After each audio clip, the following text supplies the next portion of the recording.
You gotta talk to Kira. I thought that you were starting. Alright.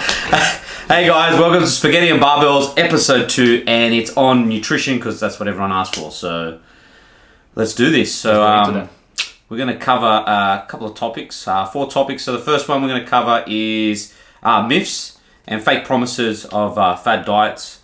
Then we're going to cover performance, so eating for performance, so for CrossFit, powerlifting or something. Luca will go really in depth on that. The third one will be calories in versus calories out, just the basic, just the basics of weight loss, right? Mm-hmm. So, and then the last one will be making sure that you do get all your food that's organic, and stay away from everything processed, and obviously try to get grass-fed beef. Everything that will touch base on, like just whole foods in general. So other than that, let's get this done. Let's get into it.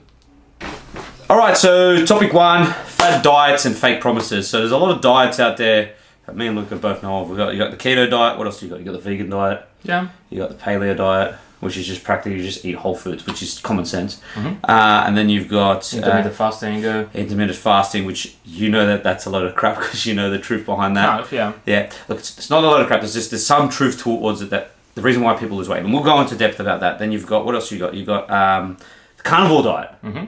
Right, and all these diets. Now, me personally, what I think, right, is most of these diets share one thing in common, right? If you look at all these diets and if you follow them properly, there's one key element that they all follow, and that is all the food comes from whole foods. Mm-hmm. It's all organic. It's all proper food. It's not processed and all that. And the reason being, I reckon a lot of people lose weight jumping on these fad diets is they've gone from such a highly processed diet, like lifestyle, to not eating any processed food at all. So of course they're going to lose weight, don't you think? Yeah, I think like the bottom line for fat loss is being a caloric deficit. Yeah. Having clean food means that you have higher volume, which means that it's going to make you feel fuller for longer. It gives you more energy. Yeah. The more energy you have, the more energy you're going to spend to your training. Yeah. You're going to do more steps.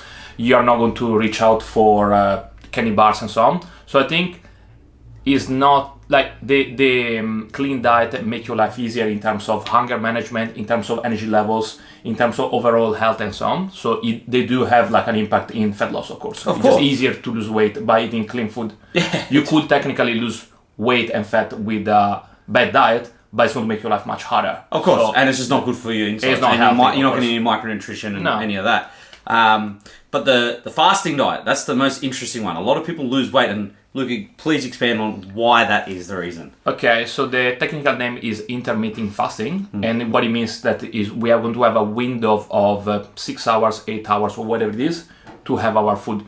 So the principle is having shorter window, but they don't take in account the quality of the food. The reason why it works for a fat loss perspective is if I only have 6 hours per day to eat, most likely not, I won't be able to eat as much food as I would be able if I have 12 hours. Correct. So it's not magical, but what it does, it make the process easier. So it mainly cause someone to have just control over their food. Correct.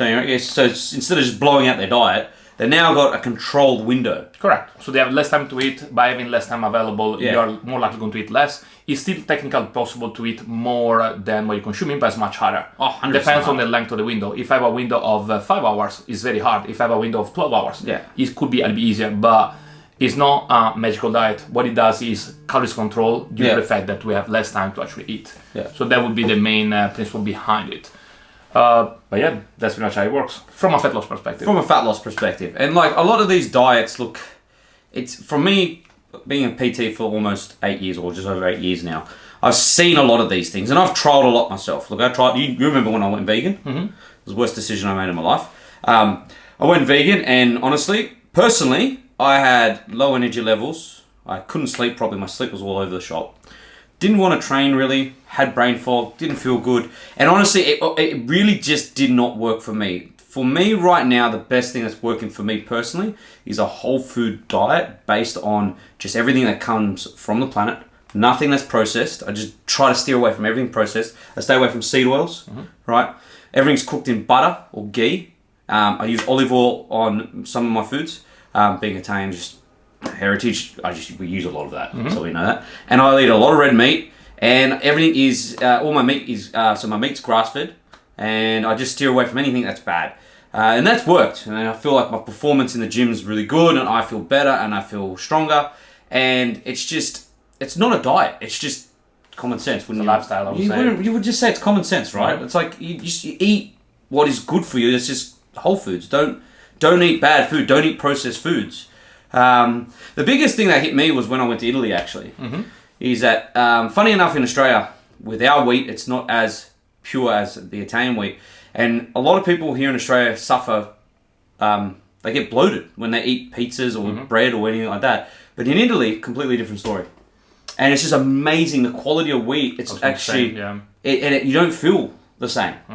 But all these diets, all these fad diets, the reason I personally think they work is because the main reason is that you've gone from a diet or a lifestyle that is so bad to now restricting, 1, calories, and 2, you're not eating processed foods anymore. Yeah, I think also like more likely than not, if you have processed food, you have less fiber, which could have an impact on your digestion. If you digest, your system works better, you should be able to make the most out of the nutrition. So 100%. Better assimilation of food, better bowel movements, so less bloating. So all these type of symptoms don't make you feel at your best. So if you talk about energy levels, how you feel, mental clarity and so on, no processed food seems to be a better option. On top of that, you're going to feel fuller for longer, as I mentioned before, which means that you're less likely going to overeat. You're going to have better energy for your training and so on. So it's a combination of factors. And it's true what Luke is saying, because they've nailed it down these days with so much evidence suggesting that the gut is your second brain. And if your gut health isn't on point, you're not going to have mental clarity. You're just going to be foggy all day. You're going to feel crap. And this is where they've actually done studies realizing that the gut is actually responsible for depression, anxiety, and all that. If you're eating bad foods because of that reason.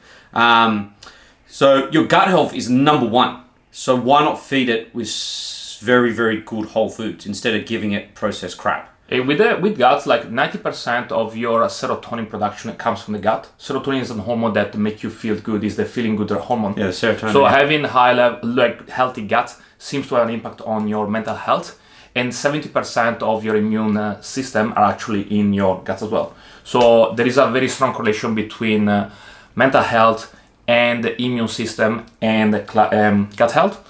Typically, gut health is a combination of different factors, but fiber intake, quality of food, lifestyle in general tend to have an impact on gut health. Actually, I have a book about gut health literally around the corner. Right over there? Yeah, literally. If you want to get it. Luke is going to get it. Is Happy Guts. Happy Bubble. Here we go. Here we go. So this is what Luke is recommending if you want to have a read, guys. So have a read of that. Actually, I might borrow that. You can get it if you want to. Get back to me when you finish. So all in all, it's just pretty easy and simple. Personally, my opinion, my advice to you guys is just follow a really clean, whole food based diet. Eat everything that's it's got no hormones in it, it's GMO free, and just try to eat something that's good for you. So you want to have fermented fruits and veggies because they're good for your guts. You want to make sure you have beef broth soups. They're very good for your gut health. And just steer away from anything that's completely processed and just eat everything that's clean. And just simply eat good beef, good veggies, good amount of fruit, and just have heaps of protein. And carbs wise, look, we understand that you want to enjoy yourself here and there. So pizza and a bad meal here and there is not going to kill you. You know what I mean? Like, you only live once. So I do agree, having a bit of fun is okay. I think it's about consistency over time as well. And also depend on the goal. If my goal is very extreme, I need to be much more extreme with my food choices. If my goal is more about making it sustainable for the long run, having some flexibility with your food choices probably work better. So it really depends on what sort of goal you have. Are you training for performance? Are you training for fat loss? Are you training for longevity? So there are a few questions that we want to look into before actually decide what to eat. For me, myself, I would say having some sort of protein goal is quite important. So we need to have protein in order to, point number 1, build up muscle or maintain muscle mass, but also from society, meaning that if we have enough protein, our hunger tend to be much easier to control. So protein intake would be definitely something that I will look into. Fiber intake, the general number is for women 28 grams per day. For guys would be 25 actually. And for guys 38. This is like the bare minimum. Everyone works differently. You can have I normally go more for 40 to 50. I just go a little bit higher and I feel good with that. But it seems that 25 grams for women, 38 grams for men does the job. So that's something you could look into. Having like a good amount of fruit and vegetables, as you say. Like a very rough rule of thumb would be to have 1 kilogram between fruit and vegetables. Yeah. I personally have around 450, 500 grams of vegetables and around 500 grams of fruit every day, and then take care of my vitamins, minerals, fiber intake, and so on. And then depending on the goal, if I'm in fat loss, most likely than not, I need to keep my calories under control. So I need to have less calories in than whatever I'm consuming. Yeah. If I'm trying to train for performance, you want to have a higher calories intake because I need to support performance, which by definition you need to have the calories. And that's what I was talking about before. How during comp you have chicken because it's leaner. Yeah. Instead of having beef. Where I have beef because my goal is performance, not aesthetics. Yeah, it depends also, like, you need to keep in mind your goal, and also like something that I found quite common, especially for women, is being iron deficient. So having food that is high in iron, such as spinach, red meat, and so on, can actually make a huge difference. So it's not uncommon to have young women with the vegan diet that are very deficient in iron. Of course. It doesn't mean that all of them have it, but it's a common issue. Yeah. So the best thing to do is to run a blood test to figure out if there is anything that you need to look into. Yeah. But red meat is a very good source of iron. So maybe having some sort of beef, kangaroo, and so on can actually help you to control your iron levels. For guys, it's important as well, but for women especially, if you are vegan and premenopausal women, having iron is quite important. Obviously, as a vegan, beef is not an option anymore, but iron supplementation or spinach or dark leaf vegetables could be a good option. But yeah. Plus, steak tastes freaking awesome. Yeah, I think so. Yeah.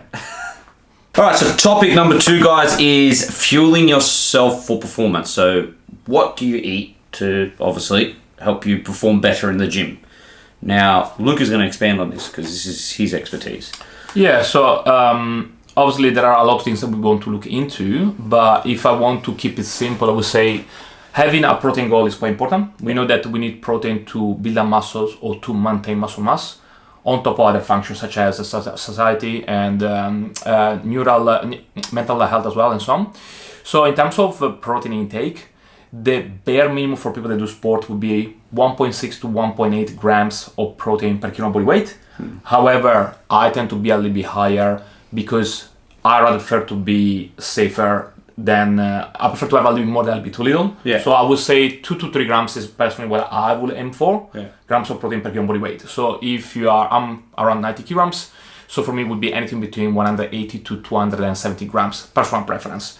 In terms of protein choices, animal product protein tend to be superior to not animal products. Yeah. So having meat, fish, eggs, dairy tend to be better choices. However, you will get some sort of protein also from not animal sources such as tofu, rice, peas, and so on. But having a good amount of animal product would be ideal. Yeah. Obviously, this is not an option if you are vegetarian or vegan, so you need to work around it. But even if you are vegan or vegetarian, there are a lot of studies out there that shows that tofu and all that, they're heavily processed, they're full of like things that are they got hormonal disrupting factors in them, right? We know this, right? Yeah. And like I've said before in the previous topic, I went vegan and honestly, personally, did not like it. It actually affected me really badly. I had no drive, to train, and my strength wasn't there, and I felt like absolute ass, to be honest. So, look, it is a sacrifice. If you want to be the best athlete as possible, you want to. If you are a vegan or vegetarian, you got to just accept the fact that if you want to be the best, you're going to have to dive deep into eating animals, like animal products, like. Yeah, I'm sure there are exceptions out there, so you could find that guy that is an elite level that is vegan, but I would say but wouldn't that be genetics? Genetics, drugs, there are there are a lot of different reasons, but I would say that most likely not most elite level athletes are not vegan. No, there are exceptions out there, absolutely. So if you're looking for that vegan champion, you will find it, but the majority are not. So majority are not. I would say that's no idea for most people. And you're so right, like 100%, like things that you're not told is that you don't know if they're on the gear. And another big factor is genetics. Yeah, and also like let's say that you spend 30 years of your life as not vegan and you became vegan for the last 2 years. The question is your performance still holding because of your previous 30 years or is because vegan is superior? There are a lot of questions. There's a lot of questions. But I believe that most athletes are not vegan, so in my head, I would say vegan is not optimal. You could find exceptions. So if you look for somebody that is incredibly good at what they're doing, you will find that vegan person, but it's the exception to the rule. Yeah. Absolutely. But yeah, just for general output and performance, what do you recommend? Do you reckon, Luca, like for example, if you're a CrossFitter or a powerlifter, would you say that your diet mainly, well, powerlifting a bit different because you don't need, short bursts of energy, so you probably don't need that much carbohydrates. But for CrossFit, for example, would you say a more carb-rich diet would be beneficial or would it be detrimental? I would say that, the bottom line is if your main goal is performance, so protein goal, definitely something we want to look into, but also we want to make sure to don't restrict the calories intake. Meaning that if you burn off every day 3,000 calories and you're having 500 calories per day, yes, you have a lot of protein, but you still don't have the energy to recover from your training.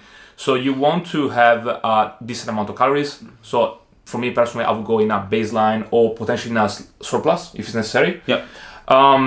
In terms of macronutrients, so the options are either protein, carbohydrates, or fat.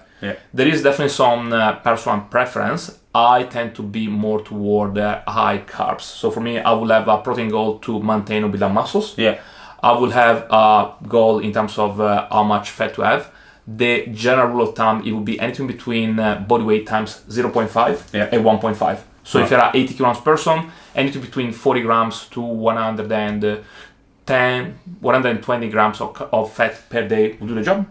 I prefer to have most of my calories from carbohydrates in general. I feel carbohydrates tend to be easier to digest, and they tend to provide better energy, and they tend to provide better material for recovery. But sometimes don't you think, I don't know about this, right? But do you reckon it's got to do with your cultural background? Potentially. I think also it's personal preference. Personal preference, because culturally speaking, we're both Italian, right? And the Italian diet's heavily a lot of carbs, right? There is fruit, there is veggies, and of course there's meat too there. But would you say because of our diet's heavily carbohydrates, genetically speaking, we are just designed to burn that easier than majority of the population? Some people deal better with carbs than fat. So I think there is definitely a genetic component and a personal preference component. So let's say that you feel that your energy are your best when you have high fat in your diet. Maybe that's your thing. If you feel that you perform better with a high carbs diet, that's what you think. So there could be genetics or could be cultural as well. So for me, I would say the protein have to be there no matter what. The carbohydrates and fat ratio could be changed based on how you feel. But I would say, in my opinion, carbohydrates are much more impactful in terms of recovery. But you can find that person run better with fat, and that's completely fine. But I would say carbs and fat, in my opinion, are way that I change them based on the person and based on what they feel the best. The protein has to be there because you need the protein to build a muscle or to maintain muscle mass. And at the end of the day, it's calories in versus calories out, which we're going to talk on the next topic anyways. But that is the basic bottom line. Also, you want to consider in certain sport you have weight division. I'm not sure CrossFit does have. No. But if you're a boxer or a wrestler or powerlifter, you need to be under a certain body weight. So you probably have more reason to control your food intake because you need to be under 80 kilograms or under 85. Because it's beneficial for you. So the protein have to be there to maintain muscle mass, but you can play around with your calories and with your carbohydrates and fat to actually make weight. To adjust it. So that's something else that can be considered if you have weight division for your own sport. Or if you do a sport where you need to be light. Let's say that you are a soccer player.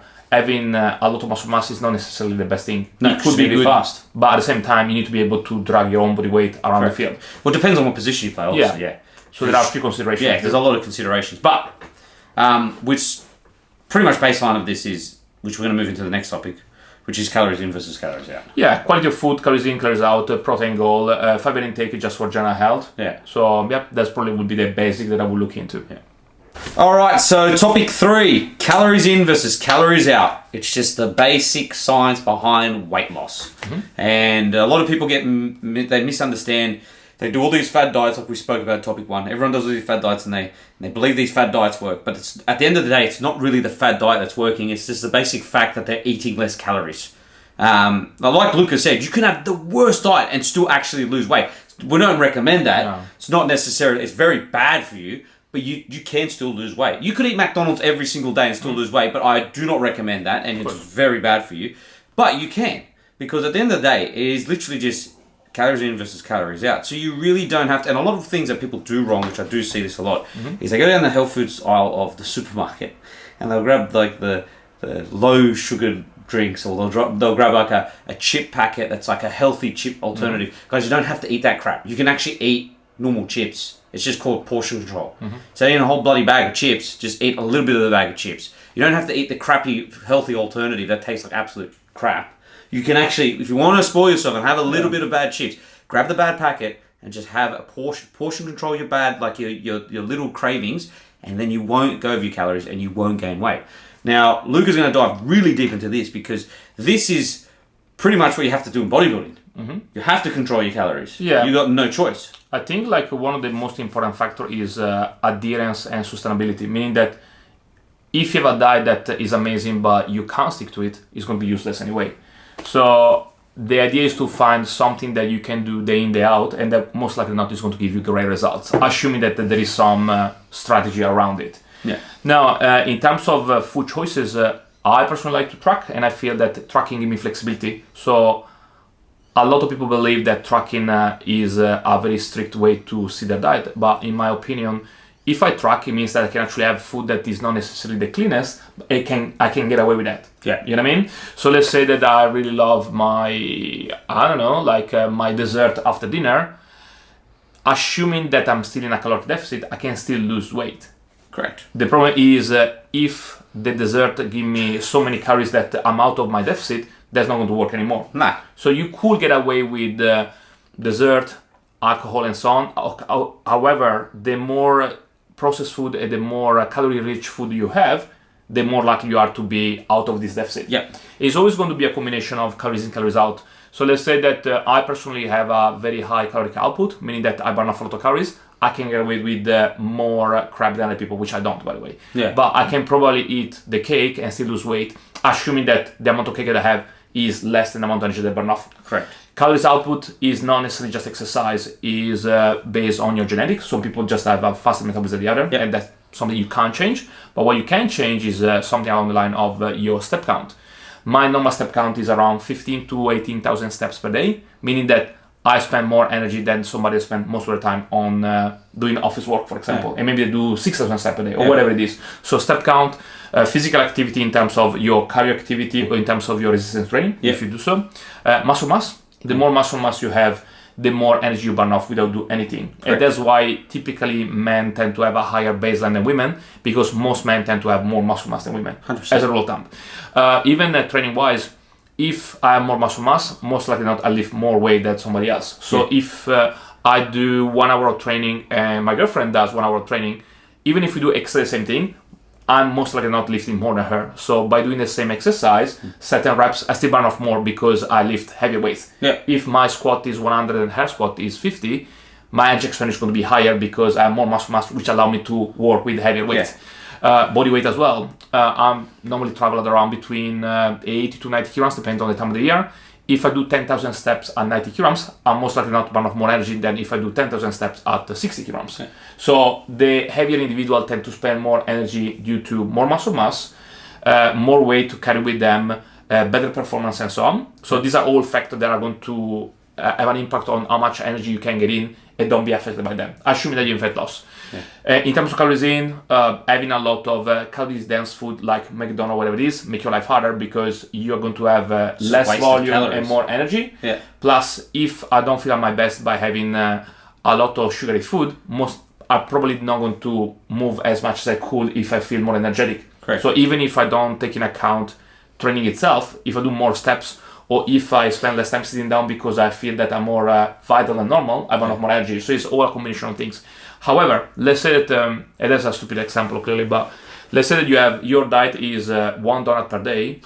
It's not obviously healthy, it's not what I would recommend, but you probably lose weight because 1 donut is 400 calories. Yeah. You probably spend more than 400 calories. Yeah. But it's going to be very hard to maintain because you're going to feel very hungry. Yeah. You're going to feel very low in energy, which means that you're not going to train any hard. Because all you're eating is carbs and sugar. Yeah, you're not going to have protein, and most likely not you're going to lose muscle mass. So it's definitely going to make your life much harder. But it's technically possible to lose weight with a diet that is terrible. It's technically possible to get fatter with a diet that is very healthy. So sometimes, of course, you can overconsume. You need to differentiate between health and fat loss. You can have an unhealthy diet and lose weight, or you can have a healthy diet and put on weight. It's just easier to lose weight with a healthy diet. Yeah. It's easier to put on weight with an unhealthy diet. Yeah. So by having, as you said before, like less processed food, more protein, veggies, fruit. I don't know anyone that get fat because they eat too many carrots. Like, it's possible, but it's hard to do. It's very hard to do. So when somebody tell you, well, I put on weight because I have too many potatoes and carrots, it's like, it's possible, but it's more likely going to be the cake or the pasta or the drinking. Correct. Do you get fat because you have too many potatoes? Possible, but it's unlikely because they're quite filling. So, and look, it's a lot of potatoes. At the end of the day, it's like, what do you think of this? I've seen this multiple times, and there's a lot of people out there talk about the calories add up by the end of the week. Oh yeah, totally. Right. So guys, pretty much, it's just as simple as this. Say I had 7 cups here of water, and the cup being full is your max. You can't eat more than that. You go over your caloric intake. If you go Monday to Friday and you've kept, say, this much out of the top of the cup from Monday to Friday, you can then eat that much, a little bit more over the weekend, and you'll still be under a calorie, like, because your calories will add up by the end of the week. You'll be fine. Yeah, it's the average account. It's average. Average is exactly. It's the average that counts. Now, if you're, say, for example, having it like Luca was saying, you finish dinner and you have a dessert and you have a chocolate bar, you're over your calories, and then you do it again the next day, and then the next day, and then the weekend you blow it out and have alcohol and that, you're going to gain weight. Yeah, I think sometimes it's like it sounds like it is something I saw quite often. Sometimes lack of awareness. So sometimes people believe that there are 1,600 calories, but then when you actually start tracking, it's not 1,600 anymore. Yeah. So it could be lying, yes, absolutely, but it could be underreporting. It could be that you don't realize where you get the calories from. One of the clients, I actually spoke with him yesterday. He started tracking his food last week. I realized that he was having something online of 500 extra calories that he was not counting from his coffee. A coffee is not bad. Yeah, that's another thing. Guys, so a lot of people don't count. Lucas just mentioned a very interesting point. A lot of people don't count their coffees, and you'll be surprised how many calories are in your actual coffees. It's not the coffee itself, it's the milk, the sugar, and so on. And people don't count it. Dressing as well, so people don't count the dressing. So if you start to have like mayo or ketchup and so on, it's not the little bit of mayo that counts, but it's the combination of factors. Orange juices is something quite common. So people believe that they don't count the orange juice, but you still get calories from there. 100%. So it's not the orange juice is bad, it's that you're not counting your coffee, you don't count your orange juice, you don't count your dressing, and everything sums up. Adds up. And another thing you got to watch out for too, sometimes you go to a restaurant and you think, oh, I'm going to get the salad, it's the healthier option. But funny enough, sometimes that salad has the same amount of calories as a burger. Yeah, it could be, based on the dressing. Based on the dressing, based on the toppings and all that, you might actually have more calories in the salad or equal to a burger. Yeah, I think that the moment that you have your food, if you buy your food, there are more room for mistakes. It doesn't mean that it's bad. It means that it's hard to control what you're eating if you're not 100% sure about the dressing, the amount, and so on. So there is more variable that can make you have calories that what you don't consider. Yeah. You know what I mean? So if I prepare all my food, I know exactly what I'm cooking. But if I buy my food, I don't know exactly what it is. Even I think I was reading a research about food. For example, you can log in your Big Mac that you have at McDonald's, and let's say that this 600 calories or whatever it is. There are chances that the person who is preparing the burger is not actually weighting the weight of the burger. He's not checking the weight of the cheese. So these are just approximations. So even when you track your food, by going out, there is much room for mistakes, because even the person that preparing the food is not going to check how much tomatoes.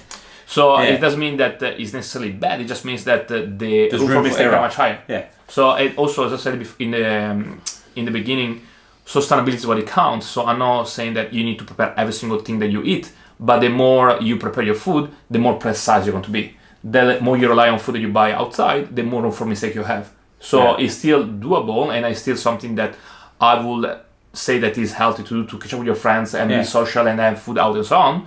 But the room for mistake is higher. Yeah. The moment that I was preparing for something where I need to be very extreme, I prepare every single food because I want to have as less mistake as possible.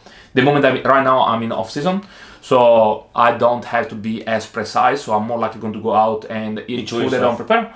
Yeah. I still track, but at the same time, I accept that there's going to be some room for mistakes, which is fine for me anyway. It's calories in versus calories out. Here we go. All right, so the final topic 4, is, guys, so this is just we're going to keep this short because it's just, I personally think it's common sense. I think a lot of people do know this, but it's just easier to go for the other options, and that is going for processed foods or bioengineered GMO foods instead of going for healthy organic alternatives. Now, it might be a costing issue and it's too expensive for you, but look, I personally don't put a price on my health, so I'll spend the money. I don't care. I'll get organic. Like I'll pay the price and I'll get organic. You know what I mean? Because I honestly want my body to be filled with proper food instead of stuff that's been genetically modified or things that have been enhanced to taste a certain way. And look, it's as easy as this. Most processed foods and most foods that have been genetically modified do have a lot of hormonal disruptors in it. And there's so many studies out there showing that it actually affects, especially with men, their testosterone levels, moods and all that. And then with women, like you're saying, postmenopause, it can actually affect them as well. So this topic is me just pretty much telling you guys, stick to your organic foods.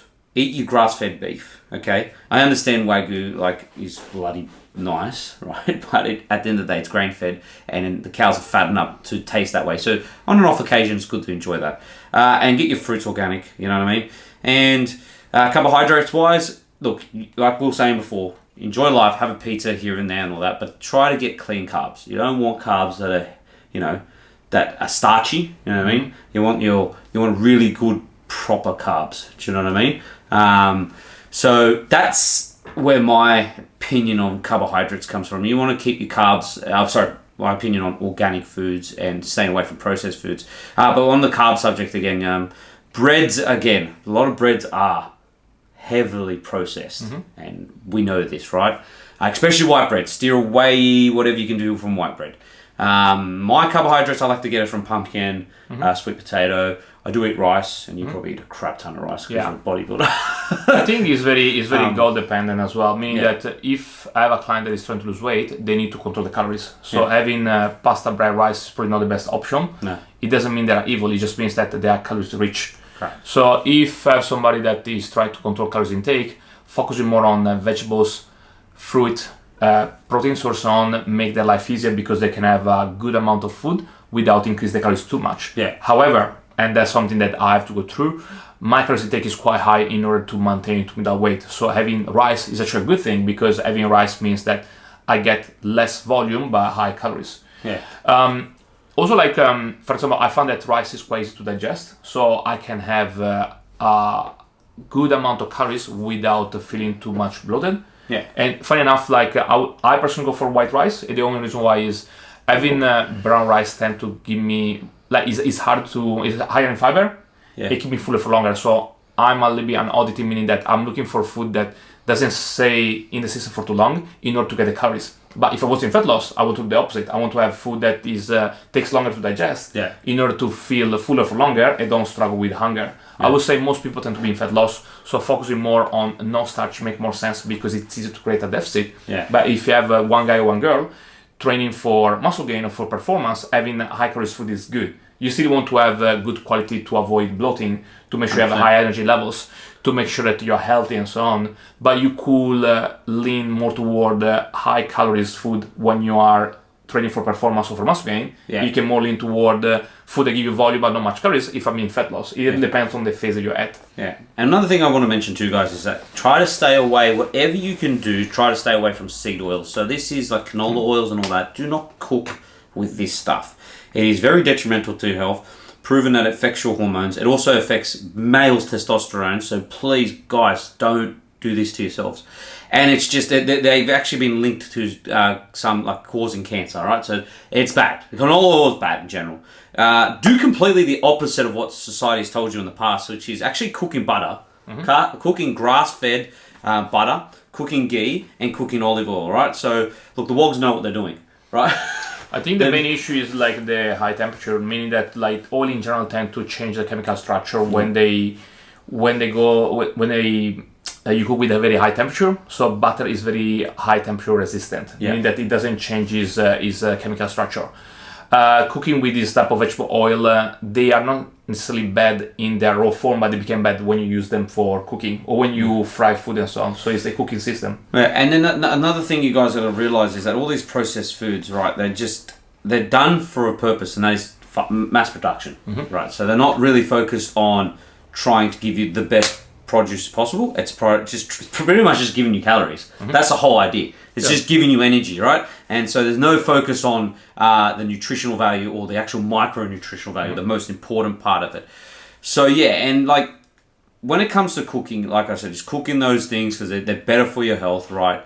Another thing you have to worry about too, which is funny enough, which I found out recently, which we haven't been cooking in these because we just don't, because thank God my wife just doesn't cook with it, is don't use non-stick pans, because non-stick pans are actually bad for you. Okay. You should be using stainless steel or the old-fashioned iron pans.